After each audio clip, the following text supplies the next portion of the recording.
बीडच्या कारागृहामध्ये असलेल्या एका कैद्याची ऑडिओ क्लिप व्हायरल झाली होती आणि याच ऑडिओ क्लिपमध्ये मनोज जरांगे पाटील यांना गोळ्या घालून मारण्याचा कट रचल्याची धक्कादायक माहिती समोर आली होती आणि यावरच जरांगे पाटील यांनी आपली प्रतिक्रिया दिली असून मला गोळ्या घालायचा विषय तर सोडाच, माझ्याकडे पाहिलं तर महाराष्ट्रात उद्रेक होईल असं जरांगे पाटील म्हणाले आहेत। तर माझ्या विरुद्ध कट रचणाऱ्यांच्या आकाला देखील सोडणार नाही असा इशारा जरांगे पाटील यांनी दिलाय। काय वाटतं आपल्याला हे जेलमध्ये असं नाही ये ना येऊ द्या त्याला ये गोळ्या घालायला येणार आहे का मला ती चांगली गोष्ट आहे। तू ये तर फक्त तुला लक्षात येईल त्याचे दुष्परिणाम काय असते, परिणाम काय असते काय बरं का।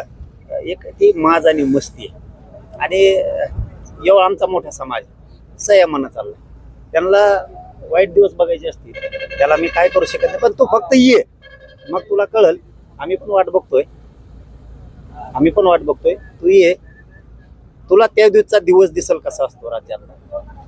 तू नुसतं गोळ्या घालायचं लांबच राहिलं, तू नुसतं बघून पण जाय, तुला उद्रेक काय असतो ना की डबल एकदा भारत देश बघल उद्रेक काय असतो। रक्त कशाला सांडलं म्हणतात, तुमचे पाय एकीकडे, हात एकीकडे, मुंडकं एकीकडे झालेले दिसल, फक्त तुम्हाला गोळ्या घालून मारून दाखव, तुझं सुद्धा कुणी राहत नाही हे पण ध्यानात ठेव। आमची तेवढी मजबूत एकजूट झाली, आमची सुद्धा मजबूत टीम आहे, तुम्ही काय टेन्शन घेऊ नका मला।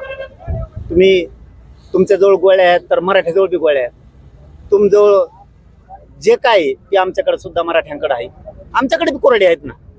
तुम्ही जर आमचे लोक मारणार असलात गोळ्या घालून, आमच्याजवळ कुऱ्हाडी आहेत, कोयते आहेत, सगळं आहे आमच्या लोकांकडे सुद्धा। तू फक्त समोर ये, तुला त्या दिवशी कळत तुझ्या लाभार्थी टोळीचा मोरख्या बी जिथं सापडन तिथं मरतोय का नाही बघ म्हणा, जिथं सापडन तिथं, मुंबईत सापडू दे, तो पुण्यात सापडू दे, तो संभाजीनगरला सापडू दे, बीडात सापडू दे, तुकडेच त्याचे बी त्या दिवशी, आणि ते बी मराठीच करून दाखवणार तुम्हाला। आम्हाला या टोकाला जायचंच नाहीये म्हणून आम्ही समाजाला संयमानं ठेवतो। पण तुमच्या वारंवार ती जर माजन मस्ती असेल ना, तुम्ही मराठी एवढे सोपे समजू नका, बियाला सुद्धा राहणार नाही। बियाला हात तर टाकून बघा माझ्या अंगावरती, त्या दिवसाचा उद्रेक तुम्हाला कळन।